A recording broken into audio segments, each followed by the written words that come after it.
Alright, so nagbabalik tayo sa ating violin tips and tricks. And for today's video, let's talk about uh, playing second violin, no? Whether that's in an orchestra, whether that's in a string quartet, a small group, no? Ano ba yung importance ng playing second violin? Bakit siya importante? And how you could effectively become a better support role na violinist, no? Kung pag-usapan natin yung about sa second violin. Ayan, so let's start with this video. First things first, no, nakabalik tayo sa ating setup, no? For now, I'm not sure kung masusustain na ba natin na yung videos will always be here. But for now, nakabalik tayo sa ating studio, no? Maayos na yung ating studio. Maraming nangyari nung mga nakaraang buwan. And yeah, I'm just happy to be back here talking to you guys. Yeah. So, kasi madalas usually when we talk about playing the violin, laging gusto natin tayo yung bida, tayo yung melody, tayo yung magpi-play ng mga solos, no? Kaya laging everyone strives to play the first violin, no? Laging violin 1 parts yung inaaral natin, even for auditions.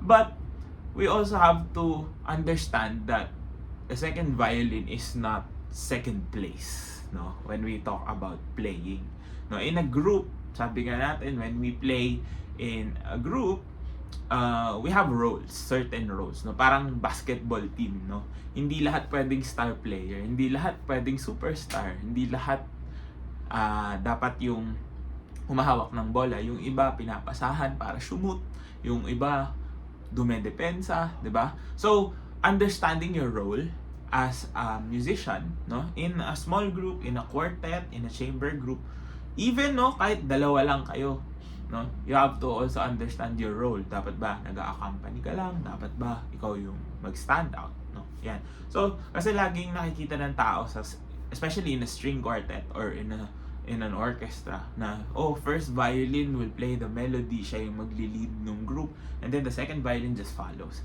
And everyone thinks na mas magaling siya kaysa dun sa isa kasi sumusunod lang yung isa. But that's not the case every time, no? Sometimes the second violin part is one of actually the hardest roles, no? Sabi nga nung mga famous composers, no, that the second violin is the unsung hero of a group or of an orchestra. Kasi you don't really see what they do, no? Parang kumbaga sa band, parang bass player in a sense, no? Because they do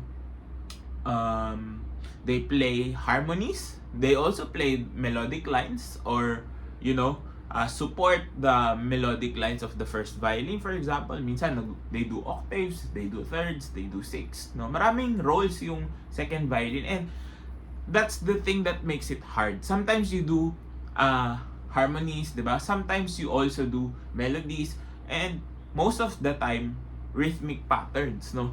Na minsan hindi natin naiintindihan bakit kailangan pa ba ng ganito, or bakit puro boom chak chak yung tinutugtog natin, no? So pero it keeps the music alive. It gives depth, no? Sometimes hindi natin naririnig yung ginagawa ng seconds, no? Sometimes mas naka-focus kasi tayo sa ganda ng melody, but the thing that supports that melody, no? Kasi parang the second violin doesn't have this clear defined role kung ano ba talaga yung dapat niyang ginagawa, no? Even in a string quartet setting, even in that small group. Kasi may violas and cellos, eh.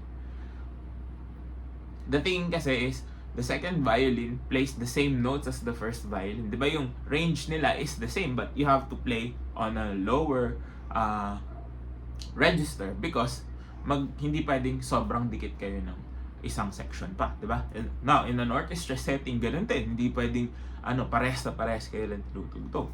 Kasi one needs to stand out.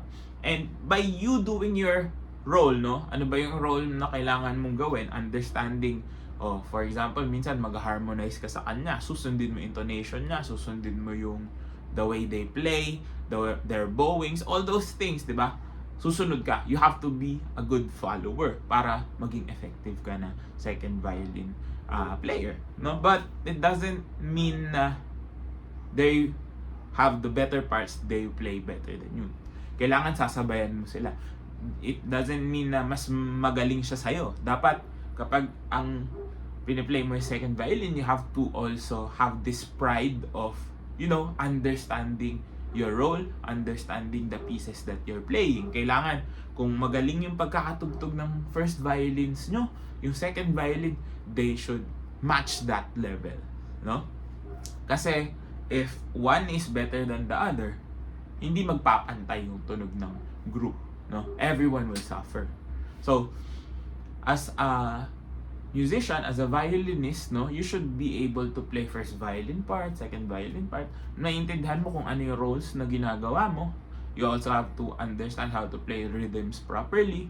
You also have to check your intonation. Diba? Same thing eh. Maraming factors that you have to consider. But it's not saying that you're less of a musician if you're playing the second violin, no? Kasi ganun yung nagiging misconception.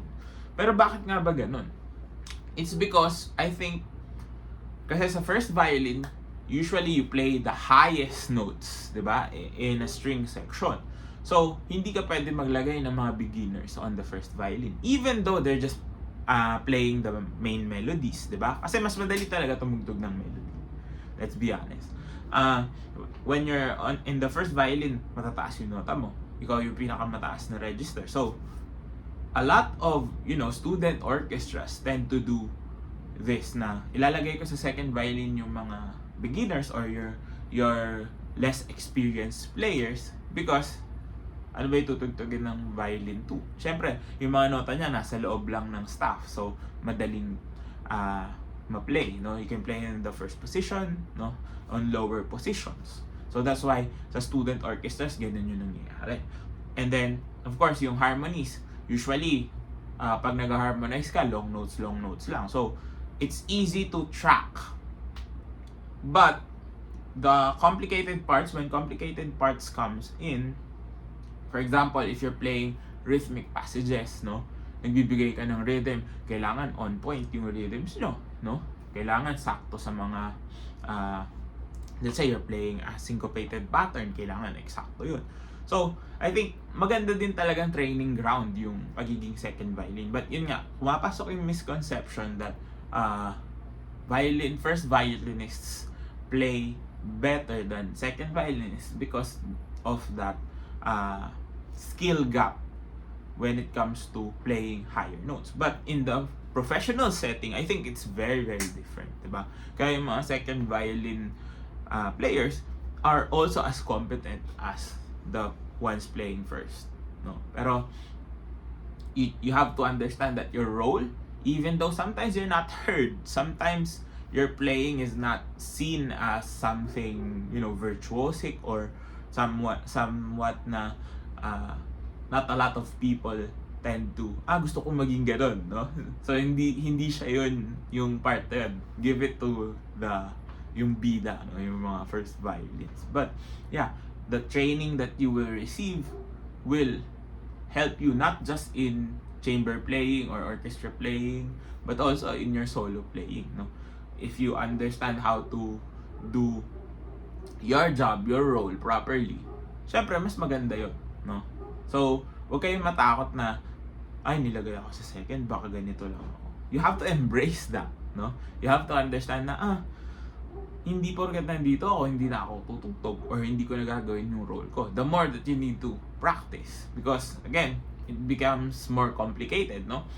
Like, for example, may mga passages, no? So, for example, sa violin 1, they just go up the string, no? So, yung mga scale-wise movements sila, pataas lang ng pataas. So, it's easier for them to play. Sa second violin, tataas ka na, tapos biglang bababa ulit. Because, you have to understand saan ka nagpe-play, no? So, first violin plays the top notes. So, sila pataas na ganyan. Hindi pwedeng sasabayan mo rin yung taas nila, no? Sometimes, you have to harmonize.